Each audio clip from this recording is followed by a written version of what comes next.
Sejam bem-vindos a mais um vídeo do Mochileão, sejam bem-vindos a Seul.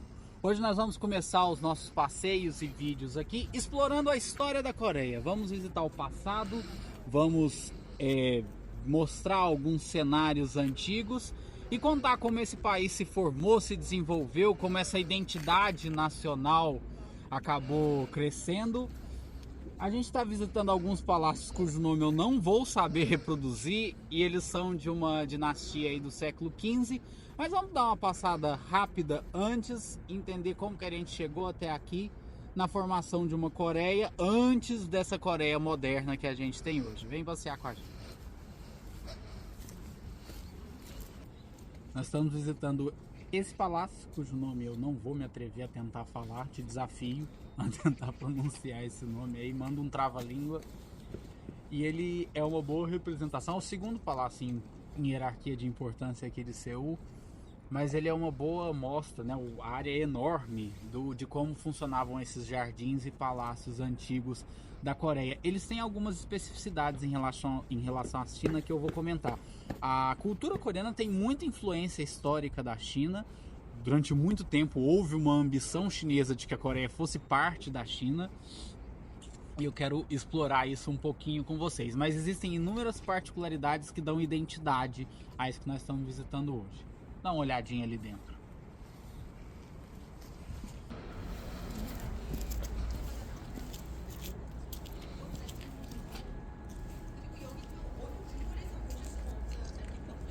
A civilização coreana remonta a mais de 5.000 anos, 2.000 anos antes de Cristo, já tinham cidades organizadas aqui.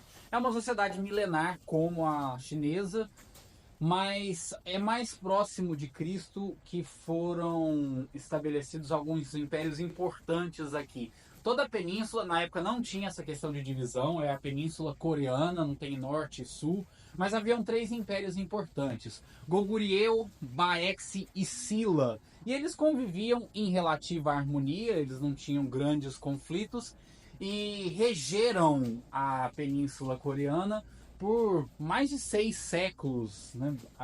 Lá em 600 e tanto depois de Cristo, que o Império Silla vai conseguir a unificação. Era o mais fraco militarmente de todos eles, mas ele tinha um aporte de filosofia muito forte. A comunicação do Império Silla com o Império Chinês era muito grande e eles conheciam muito em termos de sabedoria, de literatura, de artes, e isso acabou florescendo e se desenvolvendo para cima dos outros impérios. Então Silla vai dominar essa primeira fase da história da Coreia.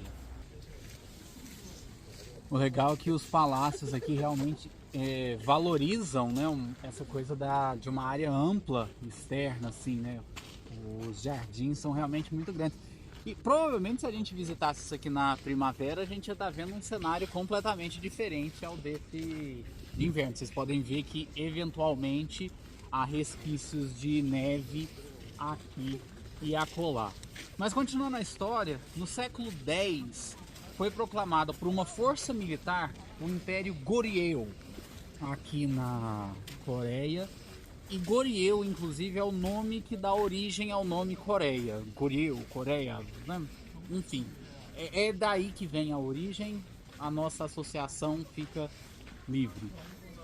E como era uma força militar mais poderosa do que Silla, Silla acabou se rendendo até pacificamente, não teria nem condição de duelar. E o Império Goryeo começa a estabelecer as bases do que vai ser a Coreia moderna. Mas também não foi um império tão bem organizado e sofreu constantes ameaças externas. A China tentava agregar, mais tarde os mongóis, né, que foram um império que conquistou boa parte da Ásia. Vocês conhecem essa história do Gengis Khan, também era uma ameaça constante.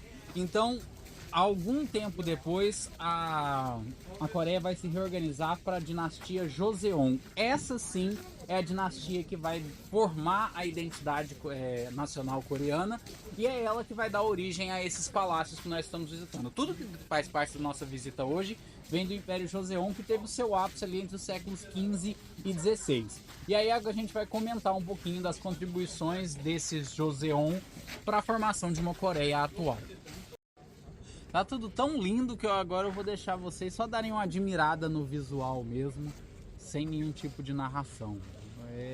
É bem legal. Pela primeira vez eu tô lamentando de verdade a gente não ter conseguido entrar na cidade proibida, porque a China também tinha cenários bem legais, né? Dá uma olhada aí.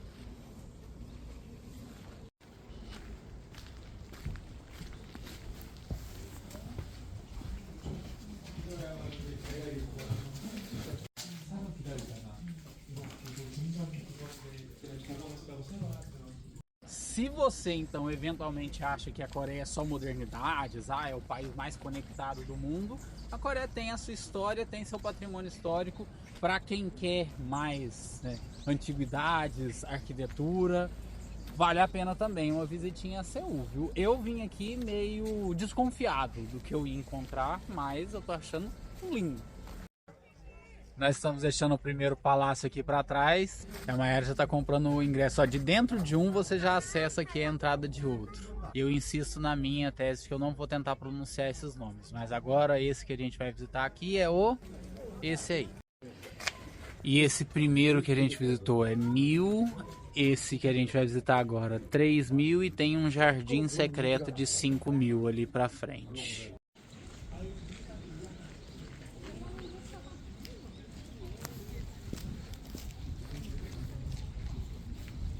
옛날에 이렇게 넓은 데를 우리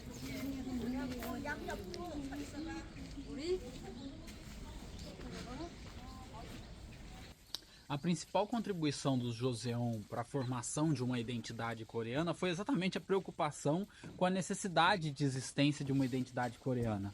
Eles entendiam que as ameaças externas militares eram uma preocupação menor do que a diluição interna de um sentimento nacional. E eles se preocuparam em estabelecer um sentimento nacional. Eles estabeleceram o confucionismo como religião oficial do império, tornando a religião oficial da Coreia na ocasião, e estabeleceram uma base de alfabeto, já a gente vai falar um pouco sobre isso, uma base de arquitetura. Para o nosso olhar pode parecer a mesma coisa da arquitetura chinesa, mas ela tem algumas particularidades. A arquitetura chinesa é mais saltada aos olhos, usa cores muito vivas, né? Vermelho, dourado. Ela é mais megalomaníaca na forma de fazer entalhes, então tem muito dragão, tem muita representação de animais nos telhados, etc. Aqui é tudo mais cru, é tudo mais simples. As cores usadas são basicamente o verde com o marrom, que é para ornar junto da natureza. Como eles compõem muitos desses jardins, o verde e o marrom batem com a cor das árvores, com a cor das plantas, e os telhados são bem mais sóbrios. Vocês podem ver que tem uns entalhezinhos pequenos ali de macaco, de dragão, algumas coisas muito simples, mas não segue o mesmo padrão com tanto nível de detalhe quanto os chineses. E isso foi uma forma que ele teve também de caracterizar uma arquitetura e, portanto, as cidades coreanas, além de uma série de outras influências. Aqui dá pra gente ver um pouco desses detalhes, né? Os tons de verde saltando, as outras cores estão ali, mas meio que somem em relação a uma majestosidade verde. E poucos desenhos, né? Algumas flores, algumas inscrições. Então, uma coisa... E ali os animaizinhos.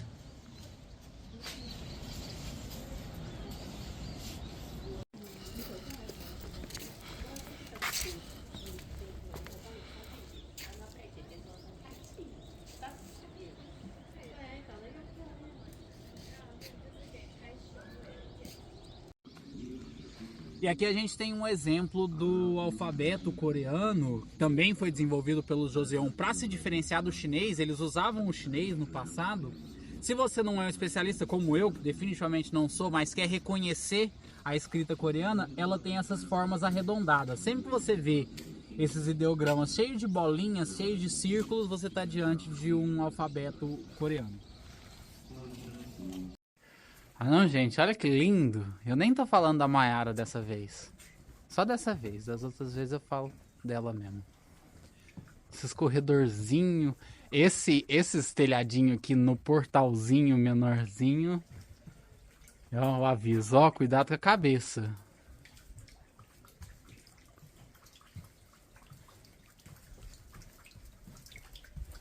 E o gelo derretendo, pingando na gente.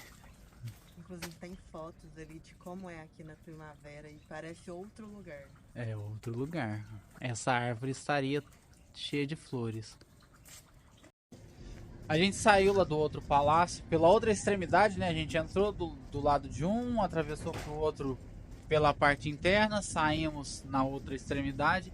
Aí tem um pequeno bairro aqui que distancia esse palácio que a gente já visitou do outro, que era a residência oficial dos imperadores. A gente tá chegando neles, mas antes disso a gente tá entrando numa vilazinha aqui, que é uma vila que recria como eram as residências da Coreia da época dos Joseon. É turisticamente criada, né? Não tem patrimônio histórico. Funcionam aqui algumas galerias, lojinhas, mas dá pra gente ter uma noção das residências daquela época. Dá uma olhadinha nesse papel nas portas, essas portinhas de correr. Eu não sei exatamente o que está acontecendo dentro, mas ó, o sapato sempre pro lado de fora.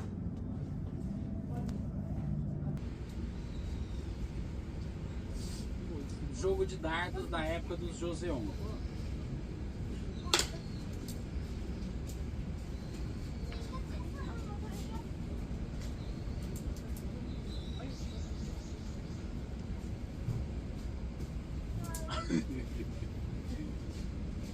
Não tá no bem. Uma pelo menos, será?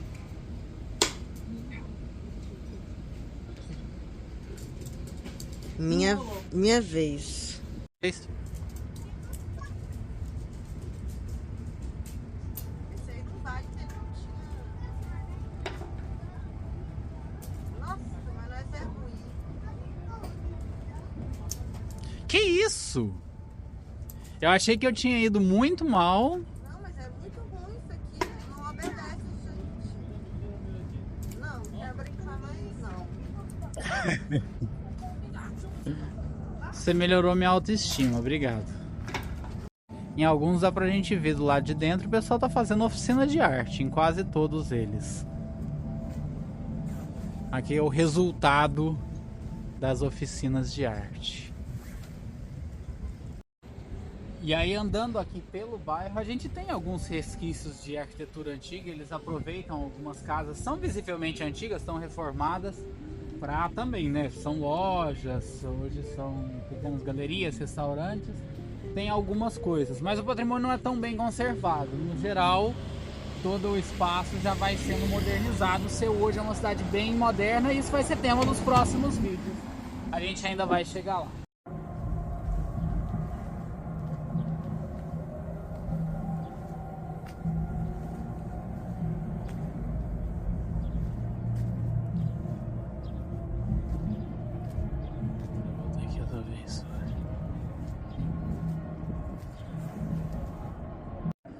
O trem que eu mais gosto é esses bequinhos. Aí eu acho encantador mesmo. Fofura. Estamos chegando no maior dos palácios. Essa aqui era a residência do... Depois eu ganhei o ingresso, 3.000 por pessoa. Você emite ele aqui, ó, digital. Passou o cartão ali, encostou, pagou. Agora a gente vai ver a residência real. Tá tendo um puta de um comício aqui na porta, então talvez o áudio vai ficar um pouco estourado. Eu não sei do que é o comício, então nem tem como eu comentar sobre.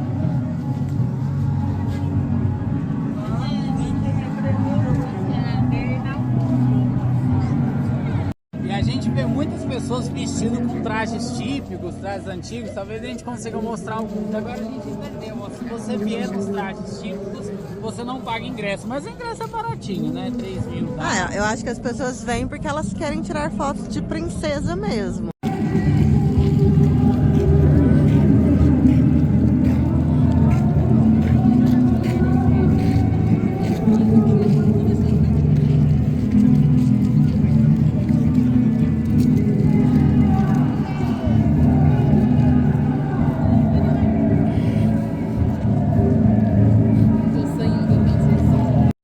Cadê os fãs de dorama? Os doramers da vida real.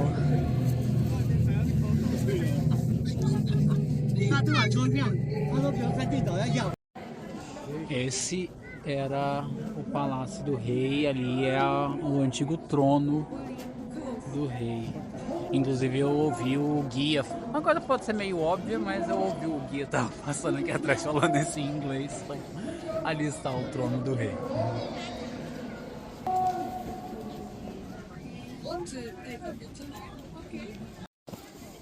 Outra coisa que a gente ouviu o guia falando, mas a gente já sabia desde quando a gente estava na Índia, esses animais aqui nas colunas de entrada, ali tem um dragãozinho grande, são guardiões, né? São para proteger, são sentinelas que protegem para evitar a entrada de maus espíritos e outras coisas.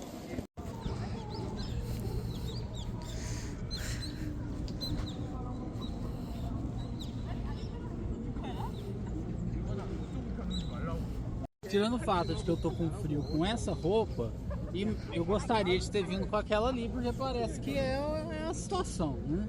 Eu achei esse portãozão aqui lindo. Um portãozão bem medieval mesmo, né? O cenário assim é bonito. Ah, essas montanhas ali no fundo são um parque nacional. Aqui de dentro da cidade de Seul, arranhado no meio da metrópole, tem uma área verde montanhosa, que é isso aqui, cujo nome tá aqui também.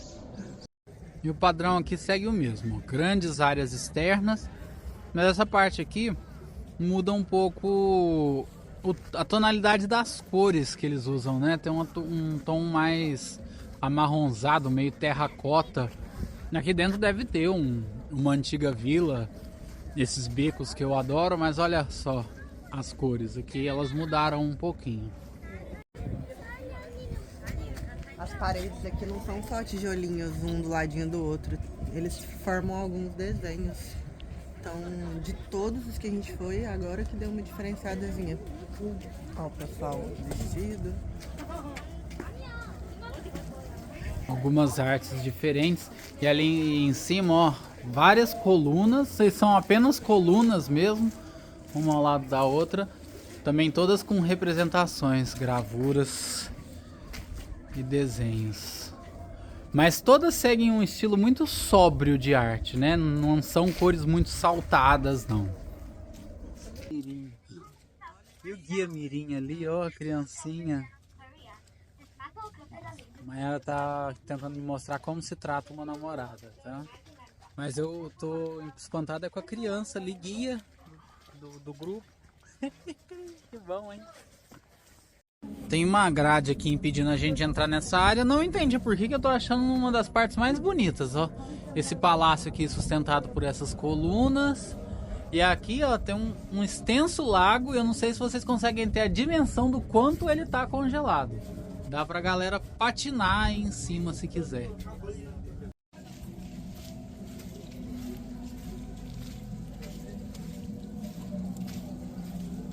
Olha aqui. Eu falei sobre a formação do alfabeto coreano, mas até o Joseon, né, os dinastas, né, foi uma dinastia, não foi uma pessoa, instituir, eles usavam o alfabeto chinês. As inscrições ali ainda estão em alfabeto chinês. E pouca gente da população sabia ler e escrever no alfabeto chinês. Então ele criou um alfabeto simplificado em tese, e que auxiliasse a população a aprender e a ter escrita, a ter instrução, a saber ler. Então foi uma galera realmente muito importante para o desenvolvimento da Coreia.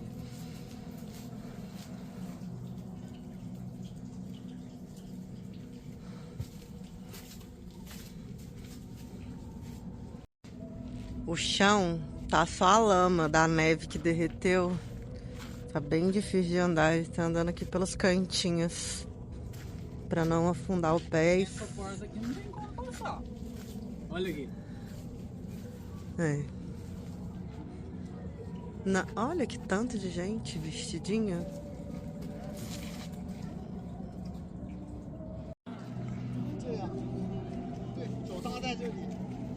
OK，很好。Quer que eu tire uma foto sua aí? Não?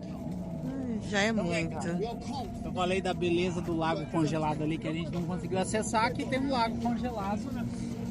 Isso aqui devia ser o esplendor do jardim deles, né? E é lindo, né? Vamos combinar. Eu amo aquelas pontezinhas curvas. Vamos chegar ali perto. Gente, mais uma criança dando aula. Aparece é ótimo. Aparentemente parece que é normal. Será que é algum projeto da escola? Tem algum projeto de escola que você cumpre aí com a tarefa de instruir. Educação aqui na Coreia é uma coisa muito forte, assim, eles levam isso muito a sério. Vamos lá tentar entender o que ela tá falando? Então pode ser que seja um projeto escolar. E isso também vem da preocupação desde a dinastia de que a população se instruísse. Mas hoje é uma coisa que eles levam a sério demais. So it was very wrong reconstruction. So we knew that it was north side. So we removed Chiangyi Bridge to the north side. So it is like now. Definitivamente é um projeto escolar. Tem muita criança com essa roupinha dando aulinha por aqui. E o lugar é infinito. A gente já andou horrores. Olha lá que bonitinho o casalzinho fazendo fotinhas. Ai, que fofinhos. Sai daí, moço. Meu momento dorama era ao vivo. Olha lá que fofinhos.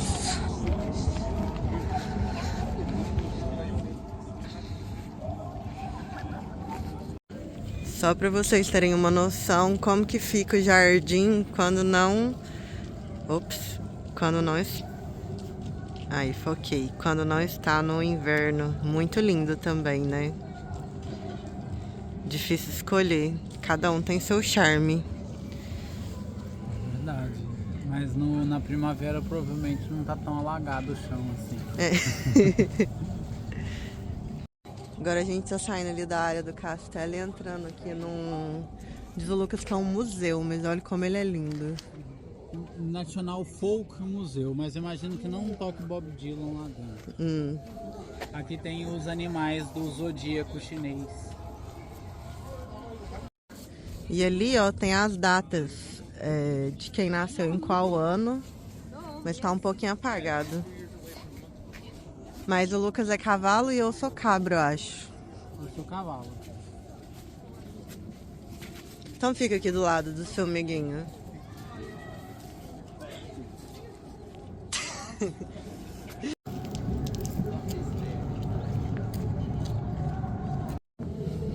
Tem uma casinha preservada aqui da Coreia Antiga, ó. Uma salinha aqui. Provavelmente é uma área de refeição ou até de arte, né? Tem uns pincéis ali, às vezes a pessoa usava um escritório. Um átrio. Uma Aqui cozinha. é uma cozinha, né?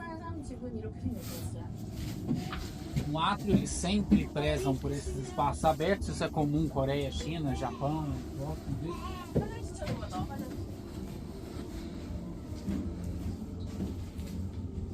Aqui a gente poderia chamar de um quarto.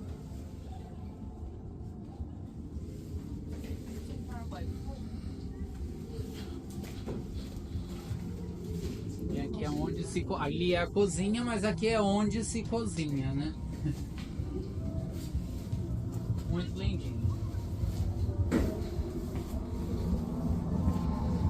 Vamos encerrando esse vídeo. O Império Coreano prosperou assim, entre altos e baixos, ameaças estrangeiras, mas até o final do século XIX eles conseguiram resistir. É até interessante, né, que a história da Coreia não é uma história marcada por ataque, mas sempre por defesa, por prosperidade, por preservação da própria identidade. É uma história bem interessante nesse sentido. Mas no final do século XIX, as invasões japonesas começaram, algumas ocupações começaram, e aí a Coreia começa a ser tomada pelo Japão, o que vai contribuir para o próximo passo da história, que é o tema do próximo vídeo que nós vamos falar, que explica, por exemplo, por que da gente ter uma Coreia do Sul e do Norte hoje. Mas fica pro próximo vídeo. Eu espero que você esteja lá. Já curte esse, deixa um comentário, faça alguma pergunta, comenta alguma coisa. Ajuda a gente a desenvolver esse canal. E um beijo. Até lá.